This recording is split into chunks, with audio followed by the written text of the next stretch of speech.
Hi, I'm Jonathan Spragg from Meet the Boss TV. This week I'm in Kenya in Africa, where I'm here to meet with NeildeBeer, the first Secretary General of the OABD. The Organisation of Africa Business Development and the African Union are fighting together to create an environment whereby investors and businesses can thrive in a unified Africa. A grand ambition. United we stand, divided we fall may be a cliche, but nonetheless it can still be true, and it happens to be the building block for the OABD's future success. So there must be many challenges. So how does one man and one organisation change the continent's business culture?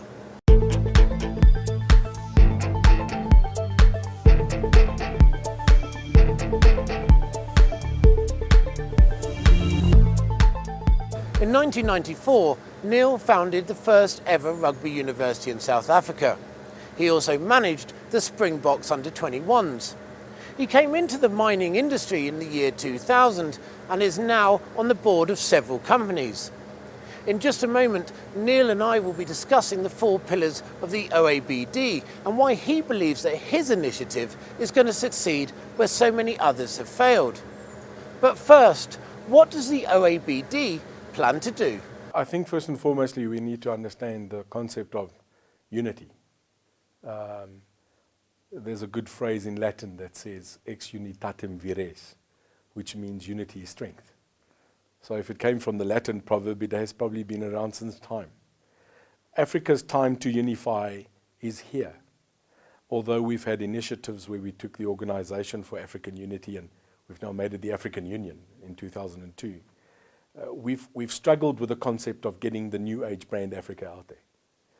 If 53 countries on this continent cannot band together and do business as a unity as Africans ourselves, we will struggle to become the economic power which this continent deserves to be.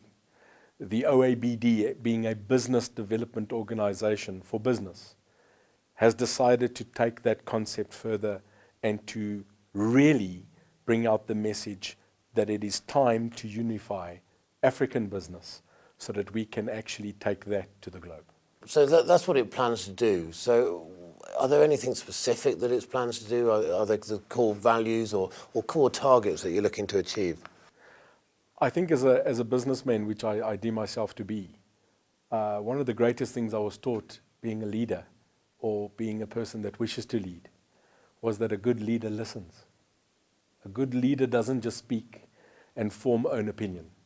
When we started the initiative 2 years ago to start an organization that would physically go into Africa and practically put business together as a basket that we could promote all over the world, we listened to what people said to us were their problems coming into Africa.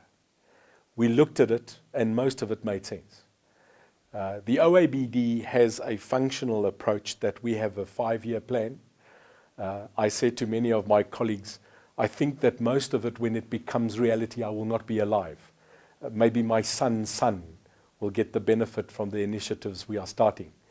But we have a 4-tier approach that we would like to take on in this 5 years. The first is to start a united African Chamber of Commerce, which is vital. If we have a Chamber of Commerce of Africa, we are creating a platform where we can specifically speak to each other. The second is probably one of the most vital things that we need, and in all the discussions we've had with people in Europe and Asia and across the world, the biggest thing was banking. We have a major lack of banking infrastructure on this continent. In actual fact, the majority of the populace of Africa is not bankable at this moment. And when I say bankable, they find it difficult to banking transact. We have to change that. But the era of the old synopsis of a bank, counter, teller, kind of is starting to fade away in the sense of not disappear, but mobility banking is coming in. And that is a great initiative for this African project to say, well, we can hop on that because if we can get mobile banking going, we can actually take that to the rural people, and that's where we need to be. The third thing is to look at our commodity trade. We have so much commodity trade going on, but the middle income and subsistence people that mine in commodities don't get that world commodity platform. And we would like to create a unified commodity platform. And the last is is a singular, centralized platform for all the stock exchanges on this continent to give a person that wishes to invest in the countries of Africa's stock exchanges one single platform where he can come in and actually have access to it. That's a mouthful, but it is something we are set to achieve, and it starts with one single step. You mentioned a continent-wide internet. That seems a huge technological challenge. Have you gone about approaching potential partners? Jonathan, yes, we can't do without partners. You know, when I speak at conferences and at summits and like the one that we are presently, which is awesome, because this is where business in Africa needs to come together, is when we speak, I always challenge people by saying, when the Wright brothers tried to get an aircraft going, people said they're mad.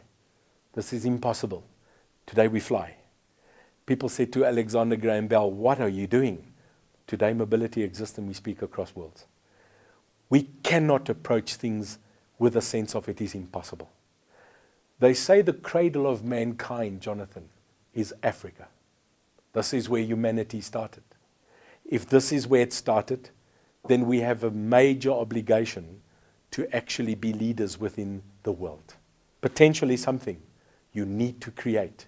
But to get people to see this, we need to see this. We have partners in play. Most of them we are currently now bringing on board, so we cannot announce them. But what I can categorically tell you, they are the big players in the world.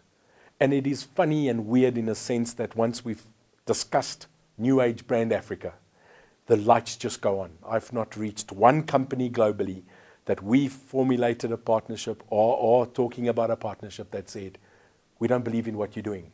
They always said, we have you at hello. Where do we start? And it is now Africa's time. So partners, many, but we need more. You must expect a lot from those partners. I mean, if you've got a big technology transfer, you've obviously got training locally within Africa, within all 53 countries. Is that something that they're realistically going to take on board? Yes. We are about to, 10 days from now, host the biggest global sports event on the continent of Africa. People say, are you South African? I say to them, yes, I was born in South Africa, but I'm an African. I am in my blood and soil an African. We are hosting the Soccer World Cup, not in South Africa. Yes, it's there, but it is an African achievement. So when we look at this and we say to ourselves, isn't this awesome what one country, one continent could do when all the odds were against us? 10 days we are kicking off. We've done it. It is also funny that I think maybe at the next World Cup, we will have South African advisors going in and advising people now that are hosting the World Cup out of Africa. So yes, we can. I think Obama said it in a sentence, and I thought that was awesome when he said, yes, we can. Get someone to believe that he can, show him that he can, and he will. Africans have found a way to coexist and exist for hundreds of years. Give us a chance, and we will show you how we awake the sleeping giant, which is Africa. Earlier, you mentioned that first and foremost, I guess you're a businessman. You chair a number of companies. How do you prevent conflict of interest accusations? I think it starts with yourself. I think if we understand the challenges that this continent has in let's call it the image that it portrays, irrespective of the goodness and the great things that happen on this continent, I've always understood that within the media, negativity sells much better than positivity. As an individual, I have made many mistakes in my life. I have probably made the worst that you can find. I have made the worst business decisions that anybody can make. I have made some good decisions as well. When you get to the point of your business career, which I was very lucky that I could do at my age of 41, I could sit down and I could take myself out to dinner. And I could have a meeting with myself at the edge of halfway through my life if I'm blessed to live up to 80. And I had a long chat with myself. In Hong Kong, I actually took myself out to dinner. And I found out that we have to start with ourselves. Nelson Rolihlahla Mandela walked out of Robben Island prison and after imprisonment of 27 years. And the first thing that he said in a speech to the people was, If you want to change society, first change yourself. If I want to lead an organization that has got good ethics, that has got major corporate governance issues in the sense of being as good as we can get, I had to look at myself and say, all the things I did wrong, leave that. Take the good and now lead this organization. Discipline, Jonathan, is something that comes within. I have to be disciplined. I'm a businessman. There will be many times that the basket of fruit looks attractive to me. But it is how we're going to discipline ourselves on a daily basis. I committed myself to this project this year unilaterally for the next 5 years. I might not be perfect. They always say, but Neil, why you? Well, you back the jockey. You don't back the horse. You could have a good horse, but a bad jockey. I believe I'm the right jockey because I am tenacious, I am disciplined, and I have a vision. And if I can bring other people's as well into this fray that are businessmen themselves, and show them how we can do business as Africa the right way, not that we are not, but a better way, we will be better off showing the world that corporate governance was inflicted ourselves. It was not inflicted upon us. And that's why I think we can stay the course. I think it's fair to say that Neil has a real vision for the future of Africa, which he's managed to partner with a huge amount of passion. But there have been many, many attempts to stabilise countries here in Africa, and they've ended up being torn apart. So what's different now? I think the world's changing. I think we're living in a world where the world is not yet, or has not yet become a sense of now we are separate. Continents only geographically now divide. Technology has brought us into one singular room. I think why we will succeed, and not because we are better than other initiatives, and those initiatives need to be applauded, because can you imagine if we just stuck with the first car that was produced? Luckily, we are now where we have aircon in every car, and we have power steering as a fact and a fait accompli. We have evolution. Why am I so enthusiastic about our attempt? Well, it's driven by business. Business people have tenacity. They have to evolve. It's called supply and demand. Why are we different? We're a new age. We're a different age. We are a IT, technologically advanced age.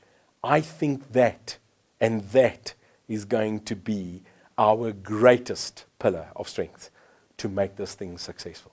Other initiatives have failed, but they were there to give us the right way to go. So we are complementary to those because we wish to learn and study that and not make the same mistakes. You said earlier you made many, many mistakes, and we all do, and I believe a mistake is only a mistake if you do it twice. But from your point of view now, where you sit, I mean, do you know that what you're doing is right, and when do you know that things are right? You know you're right when yourself and your own opinion is taken away from you and you are being told by your peers, you are right. That is the greatest test of time, is not to impress anymore. It is to be impressed. If you chase to impress, you lose focus because the focus is on you. If you start speaking to people like the summits that I've been attending, where our industry leaders from the globe are present, and they look at you and they go, after you've given a keynote address, and they come to you and they go, wow, this is what we need. Let's support you. You then know you are right. It's not always positivity you get back. But I believe in criticism, but I even believe in positive, creative, constructive criticism even more. We know where our problems lie. Africa's problems must be solved by Africans because it is our responsibility. We're not cutting out the world. We're not saying we don't want partners in the world. We are doomed without them. But the right way to start is to say to Africans, let us muster together. This is our challenge, and now is the time to rise. Neil is a true believer of the Yes We Can model. He's very passionate. He's hands-on with everything that he does, and he's extremely involved. He was also the manager of the Springboks under-21s. So I wanted to gain some insight into who Neil is. I wanted to know